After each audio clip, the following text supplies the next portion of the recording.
I made the cheater leave with nothing. My husband secretly brought a pregnant mistress into our home, lying to me that she was his cousin.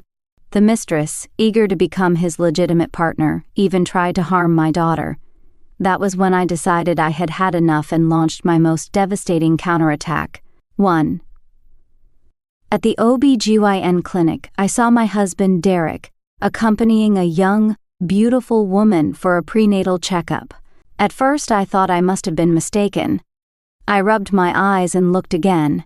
It was indeed my husband Derek. The woman beside him had fair, delicate skin and striking good looks.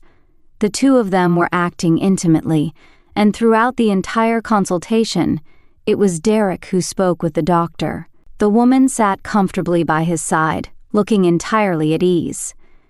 In the 10 years we had been married, Derek had never once accompanied me to a doctor's appointment. Every time I was sick, he would claim he was too busy with work to take time off.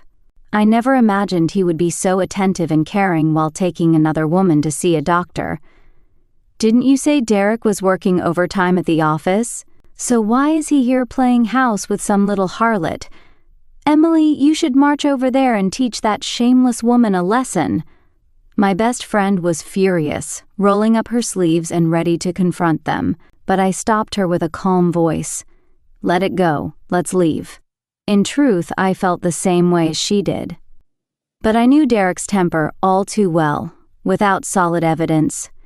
Making a scene would do me no good. The main issue was that I didn't have a job. My income relied entirely on what Derek provided. After giving birth to our daughter, Derek had insisted I quit my job, saying our child needed her mother at home, and in fairness, someone did need to manage the household. Derek's mother had suffered a stroke and was bedridden, requiring constant care. Our daughter was still very young and needed my attention as well. Because I had no income of my own, I held no bargaining power in the household and often lacked the confidence to stand up for myself. Even though I felt deeply hurt, I swallowed my pride and pulled my best friend away from the hospital. However, when I returned home, the scene that greeted me left me utterly speechless. Because Derek had a car, he had managed to bring that woman home before me. She had just finished a shower and was wrapped in a towel. When she saw me walk in, she hid behind Derek as if frightened. That sight enraged me. Bringing another woman into our home was a step too far. I marched up to him and demanded, "Derek, who is this woman?" Derek seemed more concerned about her feelings than mine. He comforted her first, escorted her into the guest room, and then pulled me into our bedroom. "Emily, calm down. Rose is my aunt's daughter. She's disabled and has trouble taking care of herself. Her husband is out of town for work, and as a pregnant woman, she has no one to look after her. She'll only stay with us for a short time. It's just one more place at the table. She's very considerate and won't cause you any trouble." Derek's father had passed away when he was young. His mother had to work tirelessly to support the family, leaving Derek to be raised by his aunt for a long period. Derek had always regarded his aunt's family as his benefactors. To convince me, Derek even showed me Rose's disability certificate, which confirmed she was born deaf and mute. This seemed to ease my doubts, and I reluctantly agreed to let her stay. However, things didn't unfold as simply as Derek had described. It soon became clear that having her in the house was far more complicated than just setting an extra place at the table. The next morning, I woke up as usual at a.m. to prepare breakfast. Although Derek started work at a.m., I always got up early to make sure he could sleep in and still have a hot breakfast ready. I had done this for 10 years. But as I finished preparing breakfast, I noticed Derek entering the house with Rose, a wide grin on his face as he helped her inside. In all the years we had been married, I had never seen Derek up this early. After our daughter was born, Derek had complained that the baby's crying disrupted his sleep, so he had moved into the study to sleep. Because we had been sleeping in separate rooms, I hadn't realized he had gotten up early or that he had gone out with Rose. Derek quickly explained, "Rose isn't familiar with the area yet. so I took her out for a walk to show her around. In front of Derek, Rose seemed very considerate. She quickly set the table and even grabbed a mop to start cleaning the house. Derek turned to me and said, "See, Rose is such a thoughtful girl. You should treat her like a younger sister." Rose nodded and smiled at me, even gesturing a polite "thank you." Seeing how polite and helpful Rose was, I didn't think much of it. But what happened next began to drive me crazy. That afternoon, I took my daughter out, and since Rose was just idling at home, I decided to bring her along. Even though she couldn't speak, whenever she saw some fruit she wanted to eat, she would always point at it with her finger. Since she was Derek's cousin, I didn't want to treat her poorly, so I bought whatever she seemed to want. After about half an hour of shopping on the way back, I suddenly realized I might have left my phone at the fruit stall. So I asked Rose to watch over my daughter for a bit. I thought I'd only need a few minutes to go back and retrieve it. I told my daughter to stay by Aunt Rose's side and not to wander off, promising her that Mommy would be right back. Then I gestured to Rose, asking her to take care of the child. She seemed to understand, nodding her head and even hugging my daughter. However, when I returned with my phone, I found Rose sitting by the roadside, engrossed in her own phone, and my daughter, who had been standing next to her, was nowhere to be seen. Where's my child? Where did she go? I was frantic, gesturing wildly to Rose, but she just looked at me with a confused expression and shook her head, indicating she didn't know. I was on the verge of losing my mind. There was no time to argue with Rose, so I started calling out my daughter's name like a madwoman. Thankfully, I found her near the park entrance not far away. By that time, the poor little girl was crying hoarsely, devastated because she couldn't find Mommy. Overwhelmed with relief, I pulled her into my arms. "Sweetheart, didn't Mommy tell you to stay with Aunt Rose? Why did you run off?" My daughter mumbled through her sobs. "Auntie said I was a bad girl. She said she was going to throw me away." Her words left me utterly speechless. What kind of cruel person would say such a thing? But then again, Rose was deaf and mute. How could she have spoken? Perhaps my daughter was imagining things. After all, she was so young, and it was possible she had misunderstood or misspoke. I decided not to dwell on it. I didn't hold Rose accountable for this incident at the time, but I never expected her to turn the tables on me. That evening, when Derek came home, he immediately scolded me, claiming I couldn't even look after my own child, let alone contribute financially. I instantly knew Rose must have instigated him. So, I patiently explained everything to Derek, step by step. But instead of siding with me, Derek blamed me further. "Rose is disabled. She needs help herself. How could you expect her to watch the child? Besides, she's a guest in our home. How could you make a guest do chores? Taking care of the child is your responsibility. If you can't handle it, don't push the blame onto others. What's wrong with you?" Derek berated me relentlessly, and I noticed a smug smirk on Rose's face as she stood nearby. I chalked this up to my own negligence and resolved to never trust Rose again. However, Rose soon began to reveal her true colors. When Derek was home, she would put on a show, helping to tidy up the table. But when Derek wasn't around, she would lounge on the couch, glued to her phone, completely ignoring the housework. Sometimes, when my daughter tripped and fell right in front of her, she wouldn't even help her up. During meals, she would always pick out the best pieces of food for herself, like ribs. Since my daughter was too young to handle fish bones, I had deliberately bought boneless salmon for her. Yet, the moment I served it, Rose devoured the entire plate on her own. One afternoon, after taking my daughter out to play, we returned home to find Rose in my bedroom, wearing a new dress I had just bought, accessorized with my jewelry, rummaging through my drawers. Having learned from the previous incident, I didn't confront her directly. Instead, I took out my phone and recorded her actions. When Derek came home that evening, I showed him the video. This time, with both evidence and witnesses, I thought Rose wouldn't be able to deny it. But after watching the video, Derek dismissed it lightly. "She was just trying on one of your dresses. There's no need to make such a big deal out of it. Women can be so petty." Later that night, after my daughter had fallen asleep, Derek quietly came into my bedroom. As was typical, we only had time for intimacy after our daughter went to bed. But midway through, we were interrupted by a knock at the door. Derek hurriedly dressed and opened the door, only to find Rose standing there in a spaghetti-strap nightgown, tears welling in her eyes. "What's wrong?" Rose gestured for a while, and Derek turned to me and said, "Rose cut her finger while slicing fruit. I'll go help her bandage it." I just couldn't figure it out. Why on earth was Rose cutting fruit in the middle of the night? Was she deliberately trying to keep Derek and me apart? To sabotage our marriage? Later that night, Derek never returned to our bedroom. The next morning, I saw Derek crouched in the bathroom doing laundry. In the basin, soaking, were none other than Rose's camisole and her undergarments from the day before.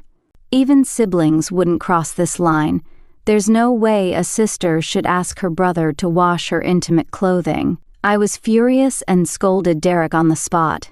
Instead of apologizing, Derek turned on me, completely dismissing my concerns. "Rose is disabled, and now her hand is injured.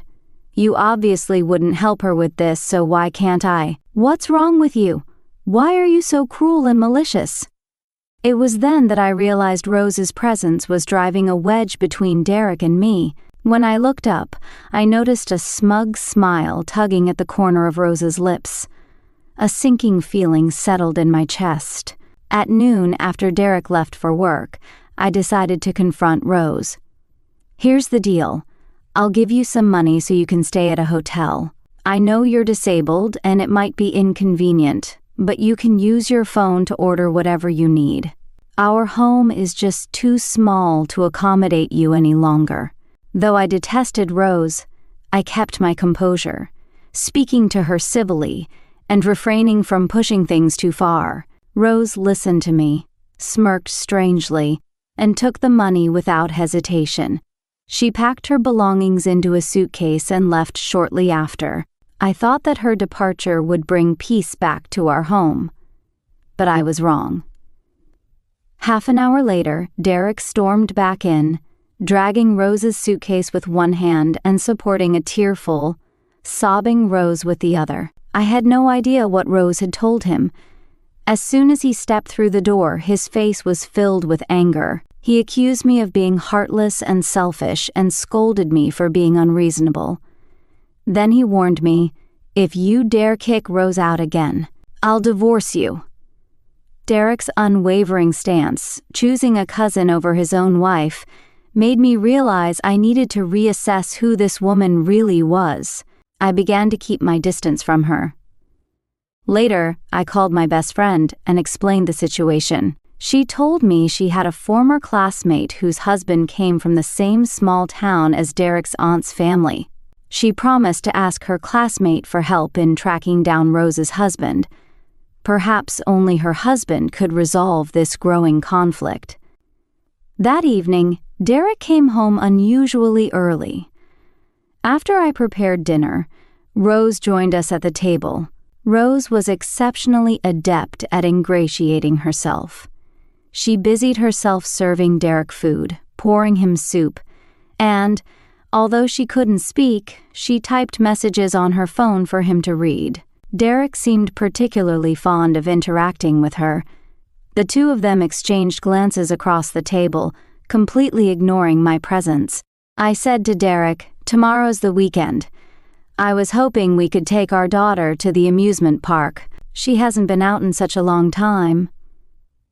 Ever since Rose arrived, Derek had spent his days at work and his evenings with her, barely sparing any time for our daughter. My suggestion was meant to remind him that his family needed him, our daughter and I, not his so-called cousin.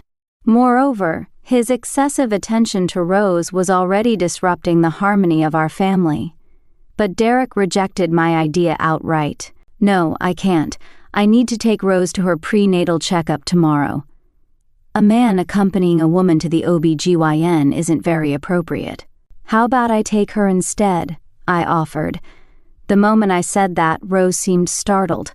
She clung tightly to Derek's arm, whimpering pitifully as though I were some kind of monster about to devour her. "No, you stay home and take care of our daughter," Derek insisted. This time I was determined not to let Derek and Rose go out alone again.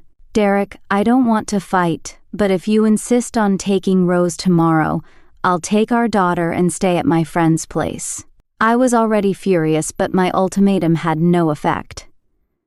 Derek didn't care about my feelings at all. His sole priority was to take Rose to the hospital. At that moment, it became painfully clear to me. My daughter and I no longer held the same place in Derek's heart that Rose did. No matter how much I argued, Derek remained resolute. He left with Rose for the hospital without a second thought. This time, Derek's decision only made Rose even more brazen in her attitude toward me. At that moment, my close friend, whom I had asked to gather some information, called me. My friend looked into it. Derek's aunt's daughter actually drowned in an accident 3 years ago. She was born deaf and mute, and when she fell into the river, she couldn't cry for help. By the time anyone found her, she was already gone. So the woman your husband brought home is absolutely not his cousin. She might be some kind of con artist. You should look into this. If his cousin had died long ago, who exactly was this Rose now living in our home? The thought sent chills down my spine. No wonder I always felt there was something unusual about the relationship between Derek and Rose. On top of that, Rose's behavior was far from what you'd expect from a cousin. Determined to make Derek see that this woman was a fraud, I decided to expose her, and the best way to do that was to prove she wasn't deaf and mute. I prepared everything carefully. That afternoon, Derek returned home with Rose after her prenatal checkup. Rose clung to Derek's arm, her face shy and demure, the two of them looking every bit like a couple. "You're back at the perfect time. I need to talk to you," I said. "About what?" Derek asked as he sat down, with Rose quickly handing him a cup of tea. I glanced at Rose and started chatting casually with Derek about our daughter before deliberately steering the conversation to the neighborhood.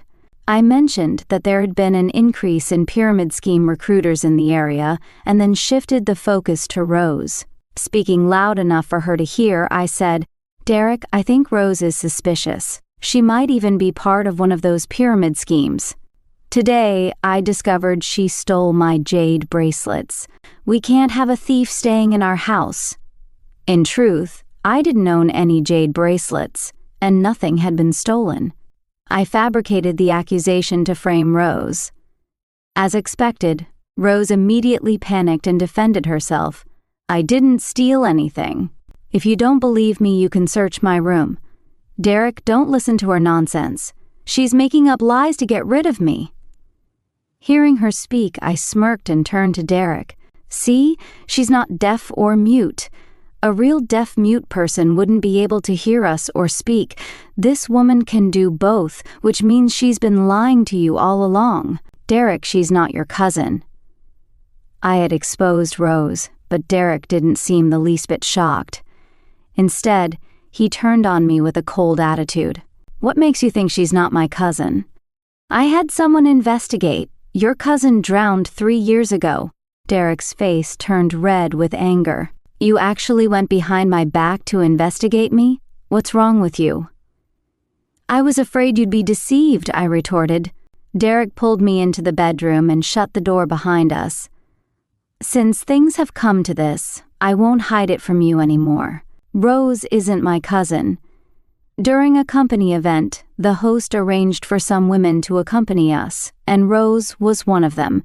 I drank too much that night, and, well, something happened between us. Now she's pregnant with my child. I have to take responsibility for her." Derek's confession was like a dagger to my heart. His betrayal filled me with both rage and sorrow. He had cheated on me, yet he acted so self-righteous about it. "But what about our daughter? She's pregnant, so you have to take responsibility for her. But don't you owe responsibility to your daughter too? Derek ignored my questions entirely. Originally, I planned to have Rose leave after giving birth, but your scheming attitude disgusts me. Let's get a divorce. With that, Derek slammed the door and left. The sudden turn of events left me utterly at a loss. I had been abandoned by my parents as a child and grew up in an orphanage. Perhaps because of my lack of a family growing up, I longed deeply for a home of my own. After marrying Derek, I worked hard to build our family. I tirelessly cared for his sick mother, tended to him, and did everything I could to create a happy and warm environment for our daughter, hoping she'd never experience the kind of rejection I had. But now, all my efforts were in vain. Derek's betrayal shattered every dream I had. Sitting alone in the bedroom, I was overwhelmed with grief. Suddenly, my phone rang.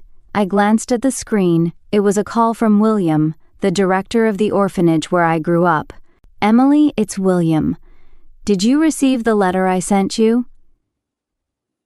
Back when I was in the orphanage, William had been like a nurturing parent to me, offering me boundless care and affection. Even after I started working, I often returned to the orphanage as a volunteer, helping care for the less fortunate children. This kept my connection with William strong.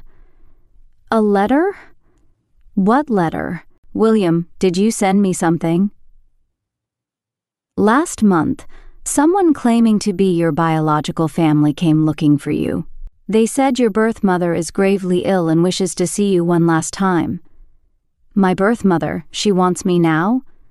"What we've learned is that your mother had you out of wedlock and, unable to raise you on her own, left you at the orphanage. Later she got married and became consumed by her career.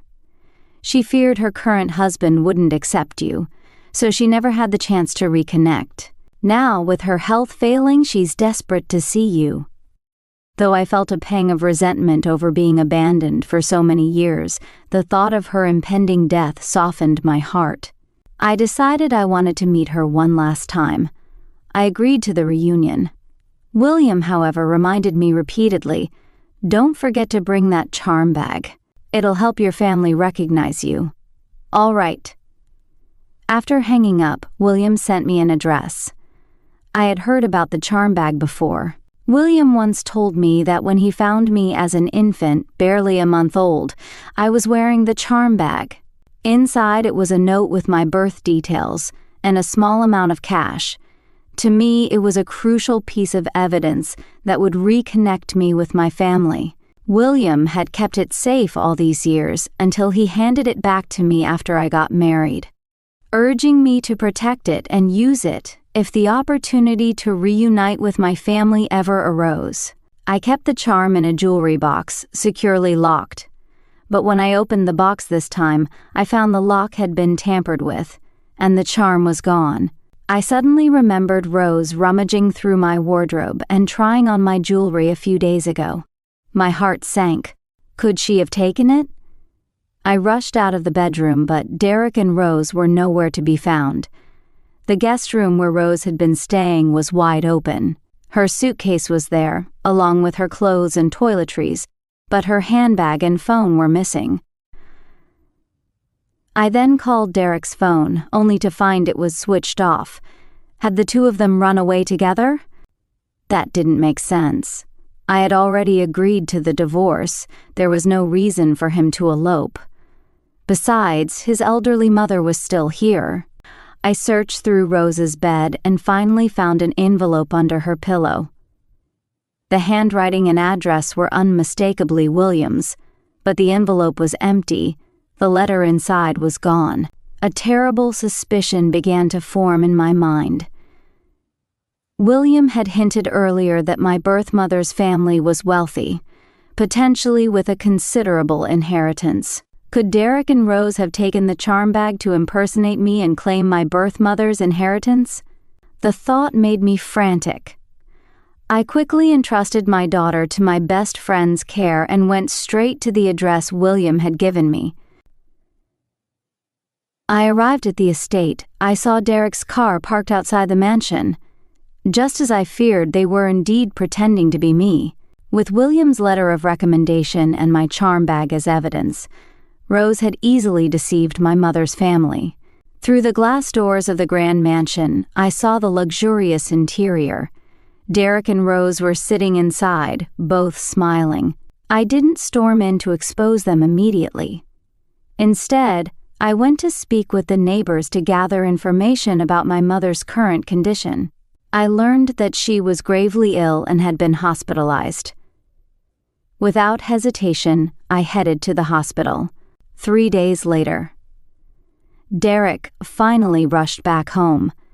As usual, I was dressed in simple loungewear, keeping the house spotless.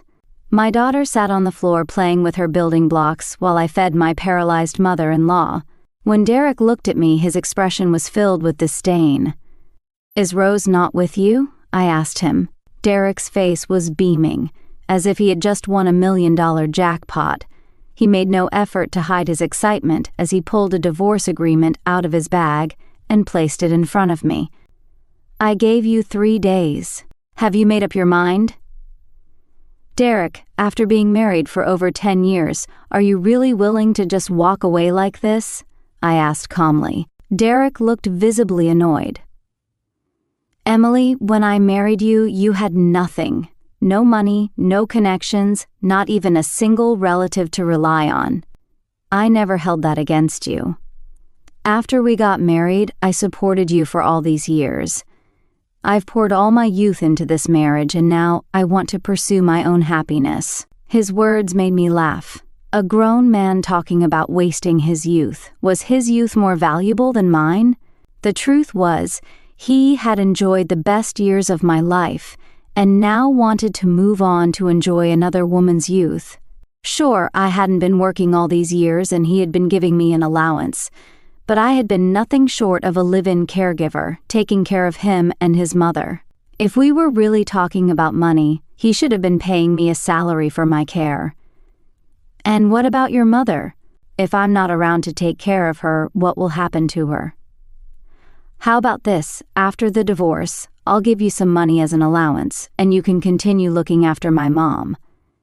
"And our daughter? What's your plan for her?" "She's still so young. Of course she'll stay with you. I'll provide child support when the time comes." Derek, in his eagerness to be with his new lover, was ready to abandon his wife, his daughter, and even his own mother.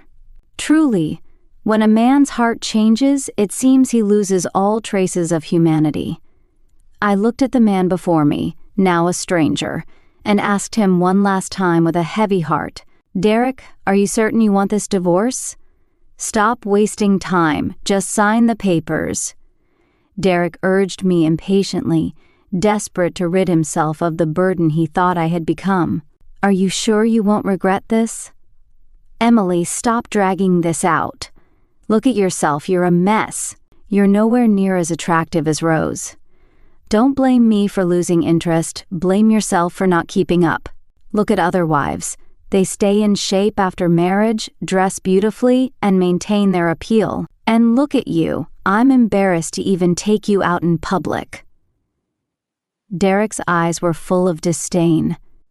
Looking back, I should have realized earlier. He would take Rose to the doctor, but never me. He had long since grown tired of me, but the truth was, I had neglected myself only to care for this family. I wasn't unattractive, just a bit heavier, with short hair I cut for convenience while caring for his mother. I had also avoided spending money on expensive clothes or jewelry to save for him. Everything I had done for him became the reasons he despised me. Fine. When a man no longer loves you, your virtues all turn into flaws in his eyes. Since Derek was determined to be so heartless, I had nothing left to hold on to. I signed the divorce papers on the spot. Our daughter's custody went to me. I didn't even ask him for child support. After the divorce, I immediately left with our daughter. Since we were no longer connected, I refused to stay in his house or continue playing the role of caretaker for him and his mother. A month later, I received Derek's wedding invitation. During that month, I hadn't been idle. Without the burden of caring for Derek's mother, I found myself with plenty of free time. I joined a gym and lost over 20 pounds, gradually regaining my figure. I also began taking care of my skin and styled my hair. When I walked into Derek's wedding reception dressed in a stylish outfit, it took him a long time to recognize me. By then, Rose was 5 months pregnant, her belly clearly showing. She had gained significant weight, and although she was wearing a wedding dress, she looked quite unflattering. Even with heavy makeup, she couldn't hide the jealousy and panic on her face. She pointed at me angrily. "This is a high-end hotel. What makes you think someone like you belongs here?" I smiled and waved the invitation in my hand. "I have an invite. Why wouldn't I be allowed in?" Rose turned to Derek furiously. "Why did you invite someone like her?" Derek looked panicked. From the moment he saw me walk in, he'd sensed something was off. I had arrived in a luxury car, wearing a set of jewelry he could never have afforded. "It wasn't me. I didn't send her an invitation," Derek stammered, desperately trying to explain. I chuckled lightly. "You're right, it's not from Derek. Ever since the divorce, he's been glued to you, not caring where I went." "Then where did you get the invitation?" Rose asked angrily. "It was me who gave it to her." At that moment, a deep, aged voice rang out. A well-dressed, middle-aged woman hurried into the room. She was none other than my biological mother, Victoria. Here's what happened a month ago.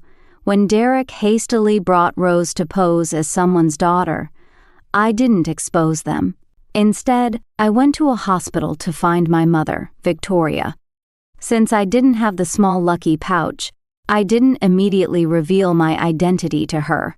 I simply brought some gifts, pretending to visit as an old friend. After a few visits, she began to warm up to me.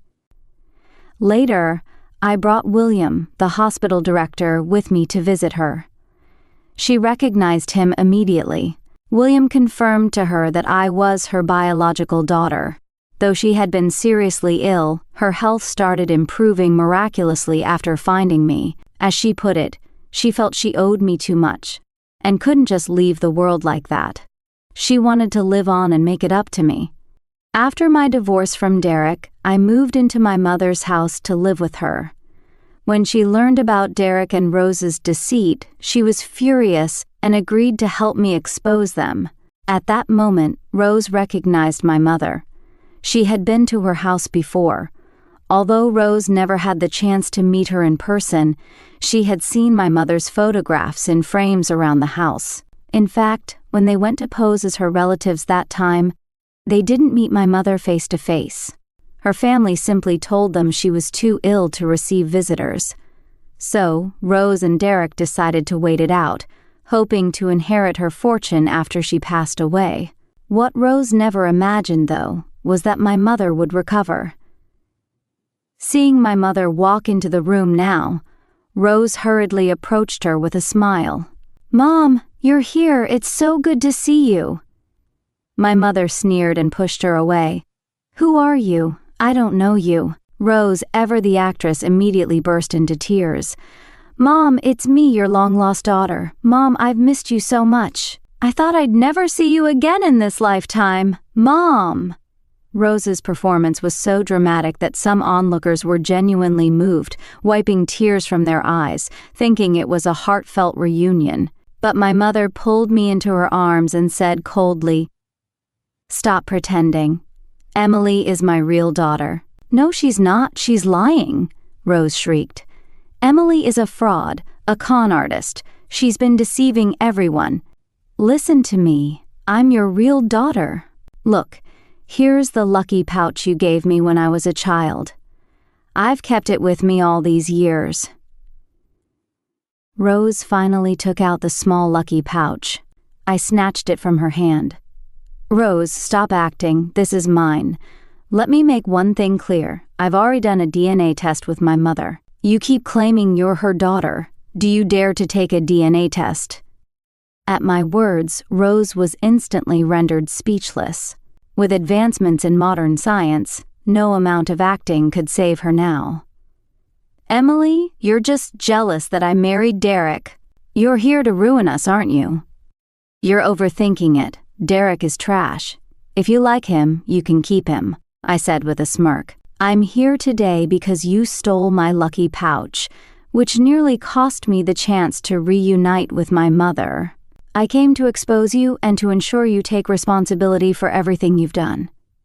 Just then, 2 police officers entered the room and immediately handcuffed Rose. I had reported her. This woman had deliberately destroyed my family, and I wasn't going to let her get away with it.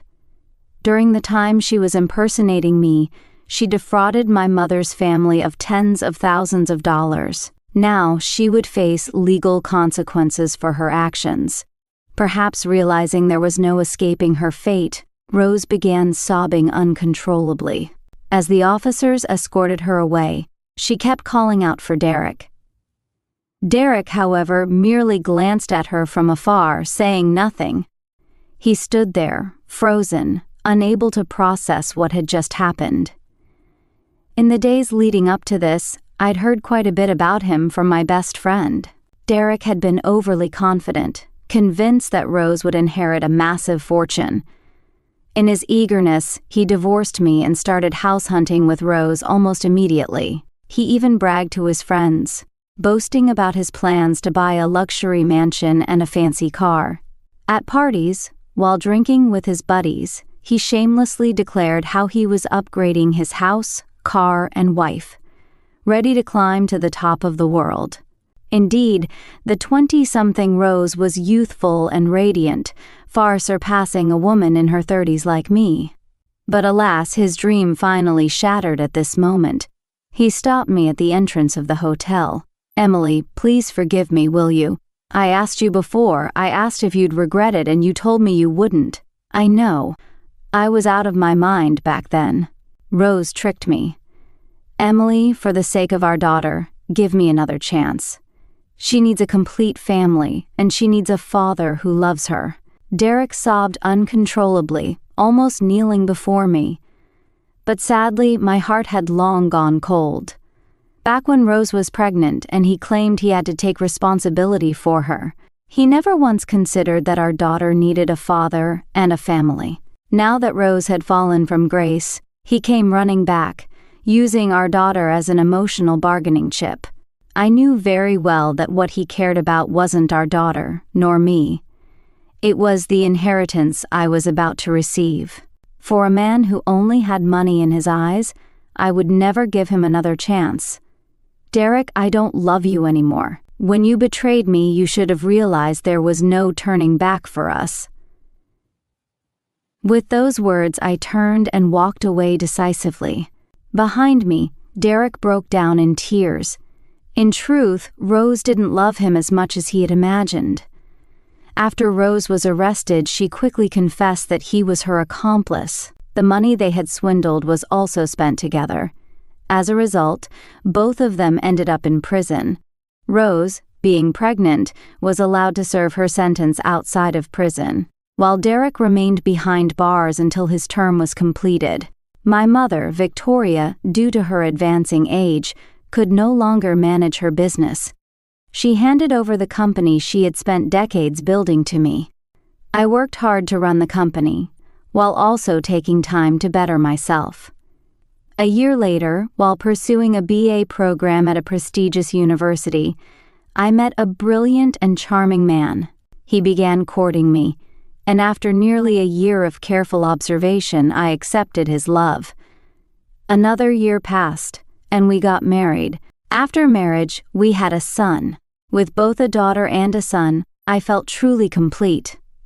One sunny Sunday afternoon, my husband and I took our 2 children to an amusement park. There, we ran into my best friend. She pulled me aside with a mysterious look. "Do you know what's become of Derek?" I shook my head. In fact, I could barely even remember his face. She pointed to the roadside, and I turned to look. There was a small stand selling roasted sweet potatoes. The man running the stand had a scruffy beard and was covered in dirt, shouting to attract customers as he roasted sweet potatoes. If it weren't for my friend's reminder, I would never have recognized this disheveled man as the once dashing Derek. How did he end up like this? I recalled that Derek had graduated from a top-tier university and worked as a programmer at a gaming company, earning a decent white-collar income. My friend sighed. Oh, he's brought this upon himself. Word is, he offended someone in prison and got stabbed, lost a kidney. After he got out, he was a wreck. At his age, with a criminal record, no company would hire him. To make a living, he had to set up a little stand. I asked, what about Rose? Why isn't she with him? Rose? Don't even mention her. That woman is ruthless. They say after giving birth, she dumped the baby on Derek's paralyzed mother and ran off with a small-time businessman. Nobody's seen her since. I never imagined he'd end up like this. Emily, don't feel sorry for him. He brought this on himself. Back then, when he cheated on you and hurt you, he didn't show an ounce of mercy. My friend spoke passionately. I certainly didn't feel sorry for him. Everything he was going through now was the result of his own actions. Suddenly, my daughter called out, Mom, I want a roasted sweet potato. I'll go buy one to share with my brother. Before I could react, she had already run over to the sweet potato stand. My daughter was 8 years old now, blossoming into a beautiful young girl. By the time I caught up, Derek had already recognized his daughter. He looked up at me, his lips trembling as if he wanted to say something. At that moment, my husband walked over, holding our son. Honey, do you want one too? Daddy, I bought plenty. You should try some too. My daughter affectionately held Derek's hand. Although she wasn't his biological daughter, Derek treated her exceptionally well, and their bond as father and daughter far surpassed what she ever had with Derek. At that moment, Derek's eyes suddenly darkened. Without a word, he abruptly turned around, pushing the shopping cart as he walked away. Mom, that man is so strange, my daughter remarked in surprise. I gently patted her head and pulled her tightly into my arms. I was contemplating whether or not to share this secret with her. After much thought, I decided against it for now. Someday, when my daughter grows up and becomes more mature, I'll tell her everything about us and Derek.